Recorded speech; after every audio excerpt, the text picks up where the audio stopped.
Everyone and welcome to nexus law. और आज हम बात करेंगे साइबर लॉ से रिलेटेड एक और इम्पोर्टेंट टॉपिक के बारे में, जो है रेवेन्यू मॉडल्स या फिर ई कॉमर्स मॉडल्स। ये डिपेंड करता है कि business organisations and consumers websites के द्वारा यानी कि ऑनलाइन एक दूसरे से कैसे इंटरलिंक करते हैं। उसी के बेसिस पे कॉमनली 6 मॉडल्स हैं जिनके बारे में मैं आपसे बात करूंगी आने वाली वीडियोस में, जैसे कि B2B, B2C, C2C, C2B, B2G and C2G। बात करते हैं B2C ई कॉमर्स मॉडल के बारे में, जिसको कहते हैं बिजनेस टू कंज्यूमर मॉडल।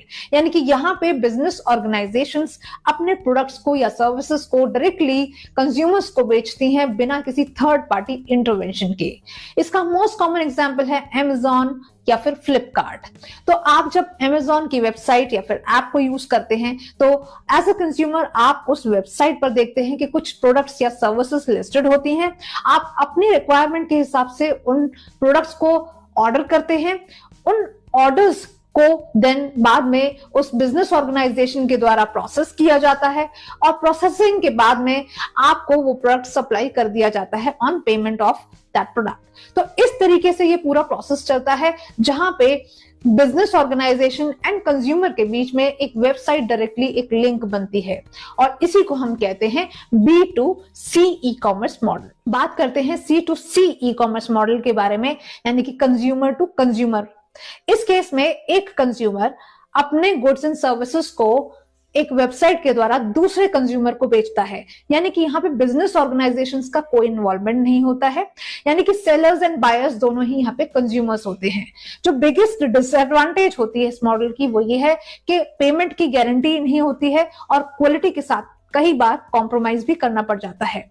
इसके मोस्ट कॉमन एग्जाम्पल्स हैं जैसे कि OLX, Etsy, eBay, Snapdeal, Myntra, Craigslist, AliExpress.com etc। चलिए बात करते हैं B2B ई कॉमर्स मॉडल के बारे में, जिसको कहते हैं business to business e commerce model. यहाँ पर एक बिजनेस ऑर्गेनाइजेशन दूसरी बिजनेस ऑर्गेनाइजेशन को एक वेबसाइट के थ्रू अप्रोच करती है या लिंक करती है। यानी कि यहाँ पे दोनों साइड को ही बिजनेस ऑर्गेनाइजेशंस हैं, अनलाइक B2C वाले मॉडल में जहाँ पे एक तरफ बिजनेस ऑर्गेनाइजेशन थी और दूसरी तरफ कंज्यूमर्स थे। नाउ ये थोड़ा सा कॉम्प्लेक्स प्रोसेस होता है as compare to B2C model के। यहाँ पर जो मोस्ट कॉमन एग्जांपल्स आप देखते हैं जैसे कि alibaba.com, इंडिया मार्ट या फिर सास। नाउ जैसे कि alibaba.com पे एक तरफ मैन्युफैक्चरर हो सकता है जो बिजनेस ऑर्गेनाइजेशन है और वो होलसेलर्स या रिटेलर्स को, यानी कि दूसरी साइड भी एक बिजनेस ऑर्गेनाइजेशन है, उसको बल्क में उन प्रोडक्ट्स को सप्लाई करता है। यहाँ पे ऑल्दो ये समझ में नहीं आ सकता कि कौन मैन्युफैक्चरर है और कौन होलसेलर है, पर यहाँ पर मेनली बल्क में ही प्रोडक्ट सप्लाई होते हैं। बात करते हैं C2B ई कॉमर्स मॉडल के बारे में, यानी कि consumer to business e commerce model. और ये model B2C e commerce model के रिवर्स है। इसके मोस्ट कॉमन एग्जांपल्स हैं जैसे कि freelancer.com, Fiverr, अपवर्क, ऐसे प्लेटफॉर्म्स जो कि इन्फ्लुएंसर मार्केटिंग में काम करते हैं या फिर ऑनलाइन रिव्यूज देते हैं। ये सारे प्लेटफॉर्म्स जो हैं वो इसी कैटेगरी में आते हैं। अब फॉर एग्जांपल अगर मैं एक कंज्यूमर हूं और मेरी सर्विसेज हैं कि मैं ड्राफ्टिंग बहुत अच्छी करती हूं या फिर मैं हिंदी टू इंग्लिश ट्रांसलेशन बहुत अच्छा करती हूं, तो ये सर्विसेज मैंने सपोज करो Fiverr.com पे या freelancer.com पे डाल दी।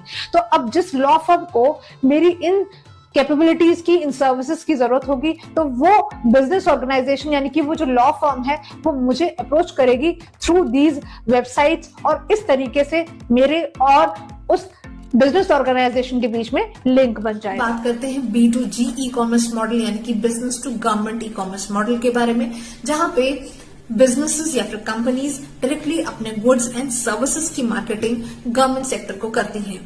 यहाँ पे इन कंपनीज को प्रोजेक्ट्स बिडिंग के बेसिस पे मिलते हैं और जो गवर्नमेंट होती है वो रिलेवेंट बिजनेसेस या कंपनीज को request for information and request for proposal यानी कि RFI एंड RFP भेजती है एंड देन इसकी बिडिंग होती है। उसके बेसिस पे जो सर्विसेज गवर्नमेंट को चाहिए होती हैं वो उस बिडिंग के बेसिस पर खुद सिलेक्ट करती है। अब यहाँ पर एक और इम्पोर्टेंट चीज ये है कि ये थोड़ा कॉम्प्लेक्स प्रोसेस होता है क्योंकि यहाँ पे बहुत सारी लॉज, रूल्स, रेगुलेशंस एंड इसके साथ में डॉक्यूमेंटेशन की जरूरत पड़ती है। फॉर एग्जाम्पल यहाँ पे इंफ्रास्ट्रक्चर हुआ, हाईवेज का कंस्ट्रक्शन हुआ, ब्रिजेस का कंस्ट्रक्शन हुआ, IT सपोर्ट सर्विसेज हुई या फिर सॉफ्टवेयर सॉल्यूशंस, ये सारे एग्जाम्पल्स इस मॉडल में फॉल करते हैं। C2G ई कॉमर्स मॉडल यानी कि consumer to government business model, ये एक ऐसा तरीका है जहां पे कंज्यूमर्स यानी कि जो लोग पब्लिक में से हैं उनको एक अच्छी अपॉर्चुनिटी मिलती है कि वो डायरेक्ट चैनल बना सकते हैं गवर्नमेंट के साथ में अपनी सर्विसेज को प्रोवाइड करके, जो कि जन साधारण के लिए भी इम्पोर्टेंट है या उनके लिए भी यूजफुल हो। इसके कॉमन एग्जांपल्स आपने देखे होंगे, जैसे कि online tax filing, digi locker, digital India, mobile सेवा। ये सारे एग्जाम्पल्स ऐसे हैं जहां पे कॉमनली लोगों ने ही ये एप्स डेवलप की हैं, ऑनलाइन सर्विसेज डेवलप की हैं, और इन केसेस में आप ये भी देखेंगे कि थोड़ा कॉम्प्लेक्स प्रोसेस होता है जहां पे रिसर्च, प्लानिंग, डेवलपमेंट, डिजाइन, उनकी लॉन्चिंग, मार्केटिंग, ये सारी चीजों की जरूरत पड़ती है।